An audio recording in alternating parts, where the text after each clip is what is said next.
Francesco Acerbi menunjukkan progres pemulihan yang sangat cepat. Bek tengah Inter itu menjadi salah satu pemain terakhir yang menepi karena cedera, namun justru yang pertama kembali berlatih penuh bersama tim. Acerbi bahkan mengungguli Matteo Darmian dan menjaga jarak dari Ange Ioanboni dalam klasemen internal pemulihan cedera. Acerbi sebelumnya mengalami cedera pada 9 Desember lalu saat Inter menghadapi Liverpool. Namun pada sesi latihan terbaru, pemain berusia 37 tahun itu sudah kembali bekerja dalam grup dan siap untuk masuk daftar pemain yang dipanggil saat Inter menghadapi Bolonya. Akibat cedera pada otot biceps femoralis, ex-bek Lazio dan Sassuolo tersebut hanya absen dalam 3 pertandingan, yakni melawan Genoa, Bolonya, dan Atalanta. Kembalinya Acerbi menjadi kabar baik bagi lini pertahanan Inter. Seperti disoroti Gazzetta dello Sport, kehadiran sang bek menjadi suntikan oksigen jelang Januari yang padat, dengan jadwal 8 pertandingan dalam 24 hari, antara Serie A dan 2 laga terakhir fase grup Liga Champions yang krusial untuk lolos langsung ke babak 16 besar. Sementara itu, kondisi Boni masih membutuhkan waktu lebih lama. Penyerang asal Prancis tersebut kembali menjalani latihan terpisah dan belum siap untuk diturunkan. Target terdekat adalah laga melawan Parma yang akan menjadi pertemuan pertamanya sebagai mantan pemain. Namun pelatih Christian Cifu menegaskan pendekatan hati-hati, tidak ada resiko yang ingin diambil demi menghindari kambuhnya cedera. Karena itu laga big match melawan Napoli pada pekan berikutnya disebut-sebut sebagai tanggal yang paling realistis untuk kembalinya Boni ke lapangan.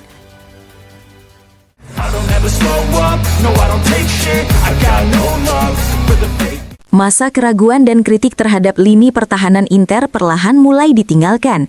Setelah sempat mengalami awal musim yang tidak mudah, kini performa defensif Nerazzurri menunjukkan grafik positif.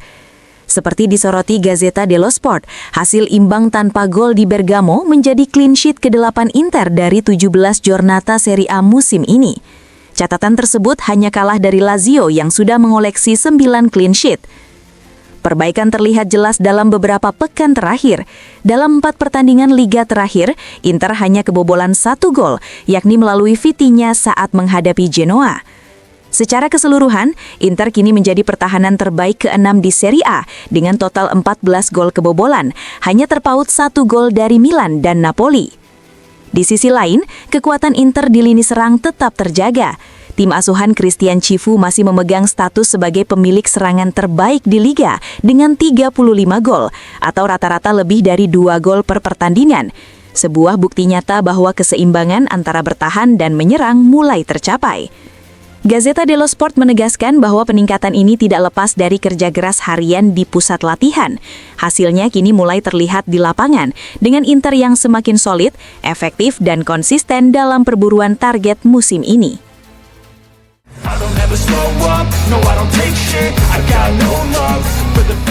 Christian Chivu mempertimbangkan perubahan di lini depan Inter jelang laga Serie A melawan Bologna minggu mendatang. Pelatih asal Rumania itu tergoda untuk kembali menurunkan duet Lautaro Martinez dan Pio Esposito sejak menit awal. Pasangan yang terbukti menentukan kemenangan Nerazzurri saat menghadapi Atalanta. Seperti dilaporkan Gazzetta dello Sport, keputusan tersebut berpotensi membuat Marcus Thuram harus mengawali laga dari bangku cadangan. Penyerang asal Prancis itu dinilai belum sepenuhnya kembali ke performa terbaiknya setelah absen cukup lama pada periode Oktober hingga November. Koran olahraga Italia tersebut menyoroti kuatnya chemistry antara Lautaro dan Pio Esposito, baik di dalam maupun di luar lapangan. Hubungan mereka disebut sebagai perpanjangan dari rasa saling percaya yang terus tumbuh.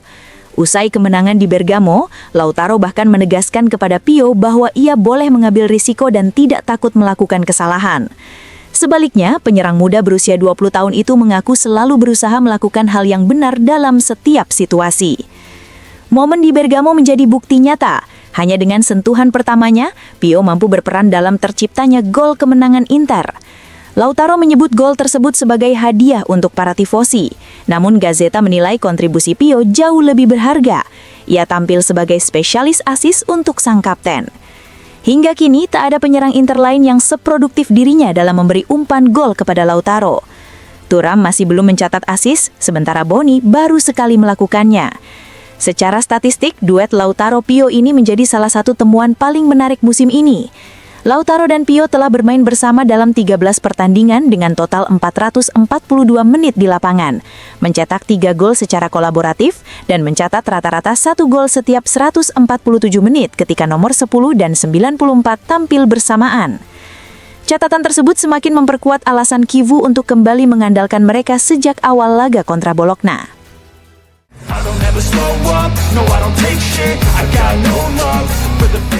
Setelah melewati 1 tahun yang dipenuhi cedera dan kekecewaan, Piotr Zielinski akhirnya menunjukkan versi terbaiknya bersama Inter. Gelandang asal Polandia itu kini mulai mendapatkan peran penting dalam skuad asuhan Christian Chivu yang mampu memaksimalkan momentum menyusul absennya Henryk Mkhitaryan. Dalam hierarki lini tengah Nerazzurri, Zielinski untuk sementara berhasil berada di atas Sučić. Performa positif ini sekaligus membungkam kritik yang sempat mengarah kepada manajemen Inter yang membawa Zielinski ke Milan secara gratis dengan kontrak berdurasi 4 tahun. Kini, kontribusi sang pemain mulai sepadan dengan ekspektasi yang dibebankan kepadanya. Baik dimainkan sebagai Metsala maupun Regista, Zielinski menunjukkan fleksibilitas tinggi. Seperti disoroti Gazzetta dello Sport, kehadirannya memberi Chivu solusi taktis tambahan untuk keluar dari tekanan saat membangun serangan. Tak hanya Hakan Çalhanoğlu yang bisa turun ke lini belakang untuk mengatur tempo, atau Nicolo Barella yang melakukannya dengan cara berbeda, Zielinski juga mampu menjalankan peran tersebut dengan efektif. Rotasi Zielinski dengan Mkhitaryan yang meski masih menjadi pemain berkualitas namun akan segera menginjak usia 37 tahun dinilai dapat meningkatkan kelancaran penguasaan bola dan mempermudah proses vertikalisasi permainan. Hal ini berdampak pada efisiensi serangan Inter dalam menembus pertahanan lawan. Di luar pilihan pelatih sebelumnya, fakta menunjukkan bahwa Zielinski sempat datang ke pramusim dengan kondisi fisik yang tidak ideal akibat masalah lecet pada kaki, sehingga tak pernah mencapai performa terbaik. Pada musim lalu, ia hanya mencatatkan 16 kali starter, namun pada musim berjalan, penampilannya di laga melawan Atalanta di Bergamo membuatnya menyentuh angka 11 penampilan dengan total 954 menit bermain. Gazzetta dello Sport pun mempertanyakan apakah Zielinski mampu melampaui catatan musim 2024-2025 dalam jadwal Januari yang padat. Jika tren positif ini berlanjut, Zielinski berpeluang menjadi salah satu pilar penting Inter dalam fase krusial musim ini.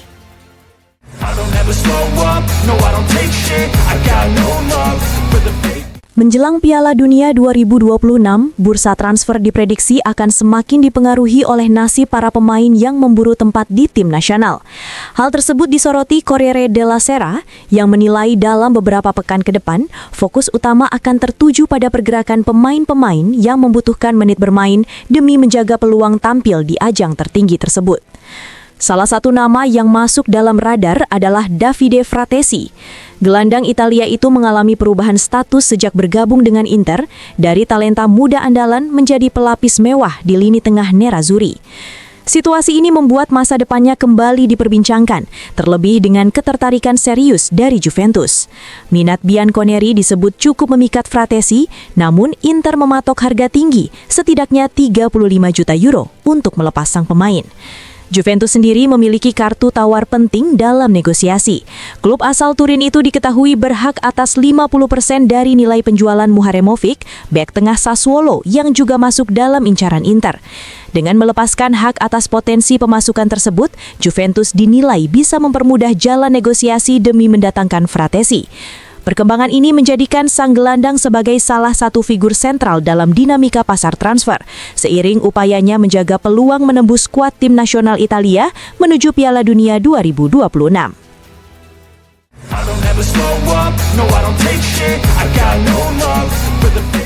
Lautaro Martinez mendapat pujian khusus dari La Repubblica dalam edisi terbarunya. Harian Italia itu menyoroti perjalanan sang penyerang Inter sepanjang tahun kalender yang hampir berakhir, terutama kemampuannya melewati berbagai masalah fisik tanpa pernah menjadikannya sebagai alasan atau keluhan. Cedera-cedera yang sempat dialami Lautaro hanya disinggung sekilas dalam wawancara terakhirnya usai laga Atalanta Inter. Selebihnya, Kapten Nerazzurri itu memilih diam dan berbicara lewat lapangan. Prinsipnya sederhana, jika ia bermain, itu karena ia merasa mampu dan siap melakukannya.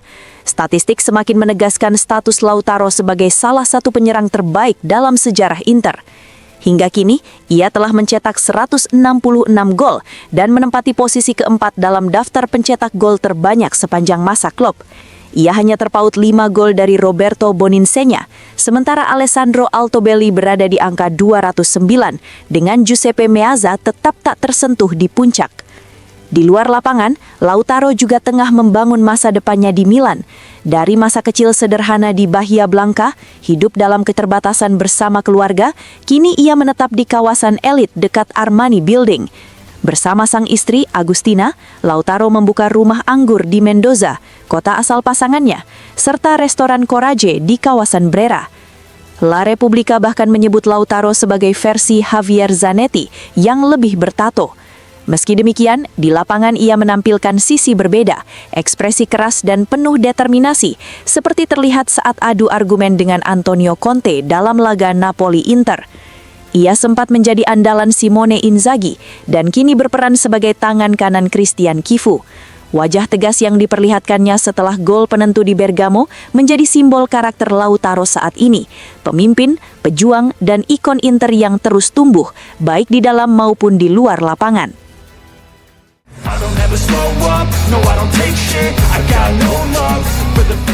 Inter menampilkan wajah yang mengingatkan pada era Jose Mourinho.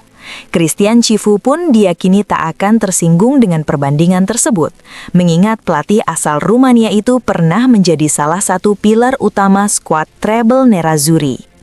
Manifesto dari Inter versi baru ini terlihat jelas di Bergamo, terutama setelah gol keunggulan tercipta. Gazzetta dello Sport menyoroti perubahan drastis yang terjadi di atas lapangan. Hingga menit ke-65 saat gol Kapten Inter tercipta, Nerazzurri mencatat penguasaan bola mencapai 62,5%. Namun setelah unggul 0-1 hingga peluit akhir dibunyikan, angka tersebut turun tajam menjadi hanya 34%. Penurunan signifikan ini terjadi karena pilihan Chifu untuk bertahan total demi menjaga keunggulan. Pada menit ke-83, Chifu menarik Piotr Zielinski dan Lautaro Martinez, menggantikannya dengan Davide Fratesi dan Diouf. Pergantian ini bukan sekedar rotasi, melainkan perubahan sistem. Inter beralih ke formasi 5-4-1 dengan Pio Esposito sebagai satu-satunya penyerang. Dari tim yang mendominasi, Inter berubah menjadi tim yang lebih banyak ditekan. Atalanta pun sempat nyaris menyamakan kedudukan lewat Samardžić. Resiko logis dari turunnya garis pertahanan dan strategi bertahan total di depan Jan Sommer. Situasi ini memunculkan pertanyaan besar. Seperti apa sebenarnya wajah Inter di bawah Chifu? Apakah Chifu versi babak pertama di Bergamo dengan tekanan tinggi dan permainan vertikal ala Atalanta asuhan Gasperini? Ataukah Chifu di menit-menit akhir laga yang rela mengorbankan penyerang demi menambah gelandang dan bertahan rapat seperti yang kerap dilakukan Mourinho dalam laga-laga besar? Sebelum gol tercipta, Inter disebut benar-benar menguasai permainan dan menekan Atalanta. Karena itu muncul pula pertanyaan mengapa Nerazzurri tidak memburu gol kedua, melainkan memilih bertahan untuk mengamankan skor 1-0. Menurut Gazzetta, perdebatan ini adalah diskusi klasik dalam sepak bola Italia, mengingatkan pada era 1980-an ketika pragmatisme Giovanni Trapattoni berhadapan dengan idealisme Arrigo Sacchi. Tak ada kewajiban untuk memilih salah satu kutub. Bisa jadi Chifu berada di jalur yang tepat dengan pendekatan situasionalnya. Ada waktu untuk menyerang dan ada waktu untuk bertahan. Dengan kata lain, Inter kini bisa tampil ala Mourinho atau ala Trapattoni. Dan dalam tradisi sepak bola Italia, itu bukanlah sebuah celaan.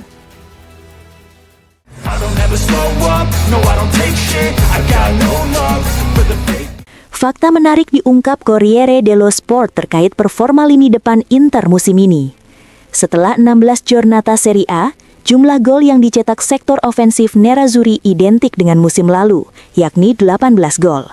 Namun terdapat perbedaan signifikan, terutama dalam hal distribusi pencetak gol. Pada musim sebelumnya, beban gol Inter hampir sepenuhnya bertumpu pada duet Marcus Thuram dan Lautaro Martinez. Keduanya menyumbang total 17 gol dengan hanya 1 gol tambahan yang datang dari Joaquin Correa. Sementara itu, Marco Arnautovic dan Mehdi Taremi sama sekali belum mencatatkan nama di papan skor. Situasinya berubah pada musim ini. Lautaro Martinez dan Thuram kini mengoleksi total 13 gol, namun kontribusi tidak lagi terpusat pada 2 nama tersebut. Inter mendapatkan dukungan penting dari NJ Yohan Boni yang telah mencetak 4 gol, jumlah yang sama dengan Thuram, serta gol krusial Pio Esposito saat menghadapi Cagliari. Distribusi gol yang lebih merata ini menjadi sinyal positif bagi Inter, menunjukkan kedalaman skuad dan variasi solusi di lini serang. Dengan semakin banyak pemain yang mampu berkontribusi, Nerazzurri dinilai memiliki fondasi ofensif yang lebih seimbang dibandingkan musim lalu.